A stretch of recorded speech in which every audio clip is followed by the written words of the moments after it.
Welcome to Cook Master Tips. Today, we're making a delicious and vibrant rainbow chia pudding. It's healthy, colorful, and packed with nutrients. Perfect for breakfast or a snack. Let's dive in.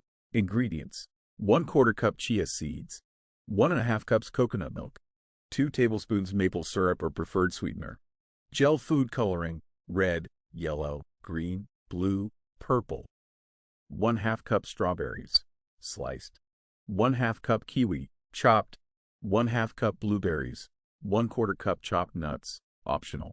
Directions: in a mixing bowl, combine the chia seeds, coconut milk, and sweetener.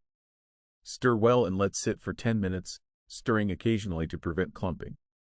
Once the chia mixture has thickened, divide it evenly into separate bowls. Add a few drops of different food coloring to each bowl to create vibrant colors. Stir until the colors are fully mixed. In a clear glass jar, start layering the colored chia pudding, beginning with the red layer and working your way through the rainbow: red, yellow, green, blue, purple. Top the pudding with fresh fruit like strawberries, kiwi, and blueberries, along with chopped nuts for added texture. Chill for 1 hour before serving for the best texture. Prep time: 15 minutes. Chilling time: 1 hour. Total time: 1 hour 15 minutes. Kcal: 180 kilocalories per serving. Servings: 2 servings. In the end, don't miss out on our latest recipes and cooking tips. Subscribe to our YouTube channel, Cook Master Tips, for more delicious content.